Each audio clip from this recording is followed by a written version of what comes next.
Salut les investisseurs, cette vidéo, on va analyser ensemble le dossier Siemens. Avant de commencer, je vous rappelle que si vous souhaitez demander des analyses d'actions, vous pouvez le faire en rejoignant le canal Telegram, dont le lien se trouve en description de la vidéo.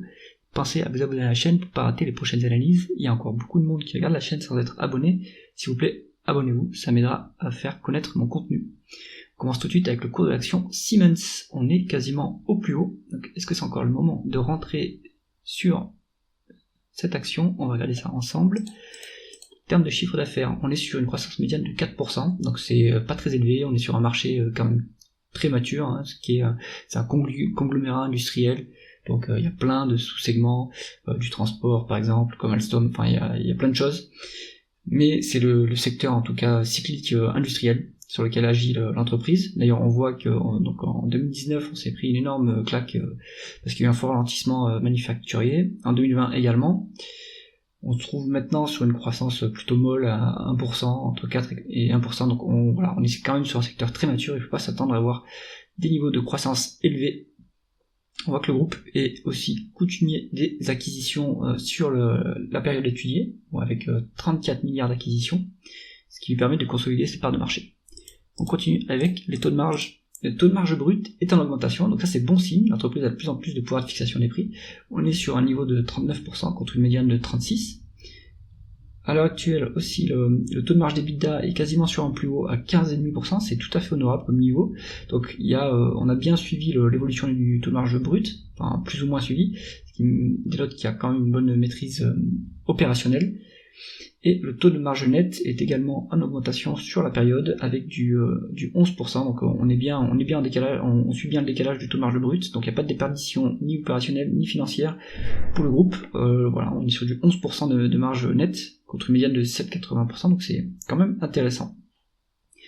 Continuons l'analyse. Est-ce que les bénéfices nets se convertissent bien en free cash flow? Les free cash flow sont plus élevés que les bénéfices nets, donc quand ça se passe dans ce sens-là, c'est plus positif pour l'actionnaire. Donc d'où peut provenir cette différence? Est-ce que c'est une différence dans le CAPEX? Non, on a un CAPEX qui est plus élevé que les dépreciations et amortissements, donc on continue à investir pour l'avenir sur le groupe. Est-ce que ce sont des dépenses, des autres dépenses? Donc on voit qu'on a quand même des other non-cash items, donc là il faut aller voir dans les tableaux de thésaurier de quoi se composent ces dépenses non-cash. Et est-ce qu'on a un BFR qui est favorable pour le groupe? Non, pas forcément. Donc on a surtout des dépenses non-cash qu'il faudrait analyser pour expliquer la différence. On continue avec la rentabilité du groupe. On est sur un ROIC en médiane de 5,5%, c'est pas très élevé, mais bon, vu qu'on est sur un secteur qui est en faible croissance, c'est pas très grave, puisque avec une rentabilité plutôt moyenne, on arrive quand même à autofinancer la croissance. Actuellement, on se trouve sur un niveau de 7%, donc on a amélioré la rentabilité, ça c'est très intéressant. Donc tout excédent de cash qu'on va pouvoir dégager par rapport au taux de croissance, on va pouvoir soit le rendre aux actionnaires, soit l'utiliser pour acheter des entreprises, soit pour se désendetter. Continuons l'analyse.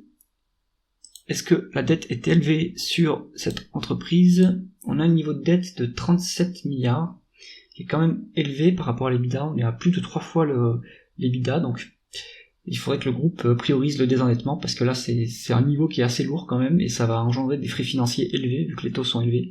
Et on est à plus de 4 fois les free cash flow. Bon, on n'est pas sur un niveau alarmant de panique, mais on est quand même sur un niveau élevé, donc ça bouffe une partie des free cash flow. Il faudrait que le management commence à rembourser la dette pour améliorer le retour aux actionnaires. Est-ce qu'on est justement bien traité quand on est actionnaire de Siemens?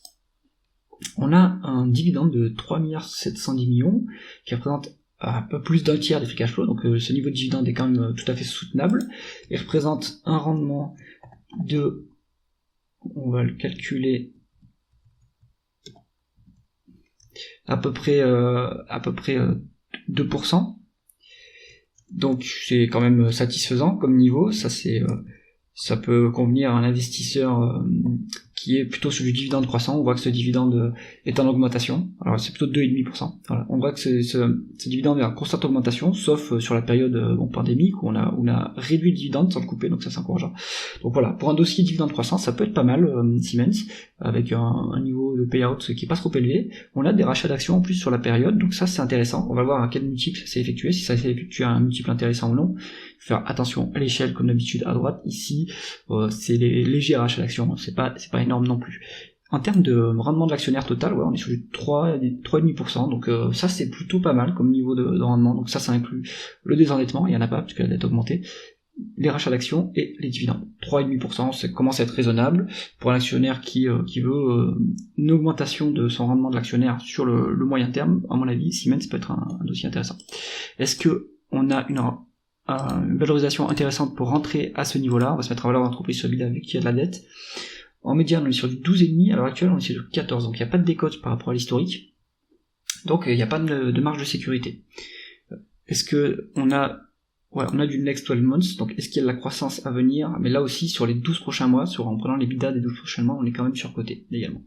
Donc il n'y a pas de marge de sécurité sur le dossier. Conclusion de l'analyse sur Siemens, c'est un dossier dividende croissant, pour plutôt un actionnaire moyen long terme qui va aller chercher plutôt à avoir un retour d'actionnaire croissant, pas forcément des gains en capital immédiatement. On peut tout à fait se prendre une moins-value de 25-30% sur le dossier.